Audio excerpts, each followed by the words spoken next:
ओम नमः शिवाय। राधे राधे। आइए सुनते हैं श्रावण मास महात्म्य का 8वां अध्याय। ईश्वर बोले, हे सनत कुमार, अब मैं समस्त पापों का नाश करने वाले बुध गुरु व्रत का वर्णन करूंगा, जिसे श्रद्धा पूर्वक करके मनुष्य परम सिद्धि प्राप्त करता है। ब्रह्मा जी ने चंद्रमा को ब्राह्मणों के राजा के रूप में अभिषिक्त किया। किसी समय उसने रूप तथा यौवन से संपन्न तारा नामक गुरु पत्नी को देखा। उसकी रूप संपदा से मोहित होकर वह काम के वशीभूत हो गया और उसने अपने घर में रख लिया। इस प्रकार बहुत दिन बीतने पर उसे बुध नामक एक पुत्र हुआ, जो बुद्धिमान, सौंदर्यशाली तथा सभी गुणों और लक्षणों से युक्त था। गुरु बृहस्पति को ज्ञात हुआ कि तारा चंद्रमा के घर में स्थित है। तब उन्होंने चंद्रमा से कहा कि मेरी पत्नी को वापस कर दो। अनेक तरह से समझाने पर भी जब चंद्रमा ने तारा को वापस नहीं दिया, तब बृहस्पति ने देवताओं की सभा में जाकर देवराज इंद्र को यह वृत्तांत बतलाया और कहा, हे शक्र, आप देवताओं के राजा हैं, अतः अपनी आज्ञा से आप उसे दिलाएं, अन्यथा उस चंद्रमा के द्वारा किया गया पाप आपको ही निस्संदेह लगेगा, क्योंकि शास्त्र निर्णय के अनुसार प्रजा के द्वारा किए गए पाप को राजा भोगता है। पुराण में भी ऐसा कहा गया है कि दुर्बल का बल राजा होता है। गुरु का यह वचन सुनकर चंद्रमा ने कहा, मैं आपकी आज्ञा से तारा को तो दे दूंगा, किंतु इस पुत्र को नहीं दूंगा। शास्त्र के अनुसार विचार करके देवताओं ने उस बुध को चंद्रमा को दे दिया। इसके बाद गुरु को उदास देखकर देवताओं ने उन दोनों को वर प्रदान किया, हे चंद्र, अब तुम घर जाओ, यह तुम्हारा भी पुत्र है और बृहस्पति का भी। यह तुम्हारा पुत्र ग्रहों में प्रतिष्ठित होगा।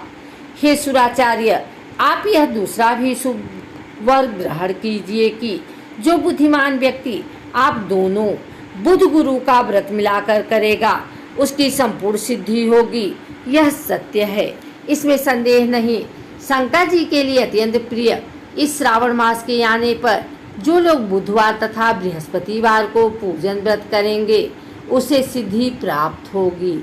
इस व्रत में दही तथा भात का नैवेद्य व्रत सिद्धि में मूल हेतु है।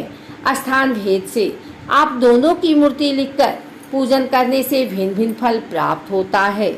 यदि कोई हिंडोले के ऊपरी स्थान पर आप दोनों की मूर्ति लिखकर पूजन करे तो वह सर्वगुण संपन्न तथा दीर्घायु पुत्र प्राप्त करेगा। यदि मनुष्य कोषागार में मूर्ति को लिखकर पूजन करता है तो उसके कोष बढ़ते हैं और वे कभी भी क्षय को प्राप्त नहीं होते। इसी प्रकार पाकालय में पूजन करने से पाक वृद्धि और देवालय में पूजन करने से उनकी कृपा प्राप्त होती है। शय्यागार में लिखकर पूजन करने से स्त्री का वियोग कभी नहीं होता। धन्यागार में लिखकर पूजन करने से धान्य होती वृद्धि होती है। इस प्रकार मनुष्य उन फलों को प्राप्त करता है।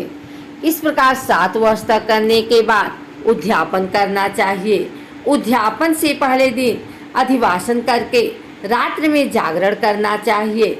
सुवर्ण की प्रतिमा बनाकर विधि पूर्वक 16 उपचारों से पूजन करने के पश्चात 3 धृत, चारु और अपमार्ग तथा असत्य से युक्त समिधाओं से होम करना चाहिए। अंत में पूर्णाहुति देनी चाहिए। उसके बाद मामा व भांजे को प्रयत्नपूर्वक भोजन करना चाहिए। इसके बाद ब्राह्मणों को तथा अन्य लोगों को भी भोजन कराना चाहिए। स्वयं भी भोजन करना चाहिए। इस विधि से 7 वर्ष तक करने पर मनुष्य सभी मनोरथों को प्राप्त कर लेता है। जो इसे विद्या की कामना से करता है, वह वेद व शास्त्रों के अर्थों को जानने वाला होता है। बुद्धि प्रदान करते हैं बुध और गुरु बृहस्पति गुरुता प्रदान करते हैं।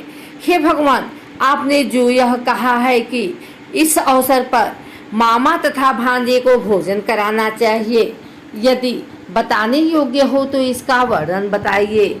ईश्वर बोले, हे सनत कुमार, पूर्व काल में अत्यंत दीन तथा दरिद्र कोई दो ब्राह्मण थे। वे दोनों मामा भांजे थे। उदार पूर्ति हेतु परिश्रम पूर्वक भ्रमण करते हुए वे दोनों किसी नगर में अन्न मांगने के लिए गए थे। उन्होंने घर घर में श्रावण मास के प्रत्येक वार को उस वार का व्रत होते हुए देख लिया। परस्पर विचार किया कि सभी वारों का व्रत तो सर्वत्र दिखाई पड़ रहा है, किंतु बुद्ध गुरु का कहीं नहीं। अतः चूंकि यह व्रत अनुष्ठित है, इसलिए हम दोनों को चाहिए कि इस सुव्रत का अनुष्ठान आदर पूर्वक करें। किंतु हे सनत कुमार, इसकी विधि ना जानने के कारण वे दोनों संशय में पड़ गए। तब रात्रि में उन्हें स्वप्न में इस व्रत की विधि दृष्टिगोचर हो गई। इसके बाद उन्होंने उसकी विधि को अनुसार व्रत को किया, जिससे उन्होंने अपार संपदा प्राप्त की। प्रतिदिन उनकी संपत्ति बढ़ने लगी और सभी लोगों को ज्ञात भी हो गया। इस प्रकार 7 वर्ष तक करके वे पुत्र और पौत्र आदि से संपन्न हो गए। उसके बाद उनके ऊपर प्रसन्न होकर बुद्ध व गुरु प्रकट हुए और उन्होंने उन दोनों को यह वर दिया, आप दोनों ने हम दोनों को निमित्त इस व्रत को प्रवर्तित किया है। अतः आज से कोई भी इस सुव्रत को करे, उसे व्रत की समाप्ति पर मामा तथा भांजे की प्रयत्न पूर्वक भोजन कराना चाहिए।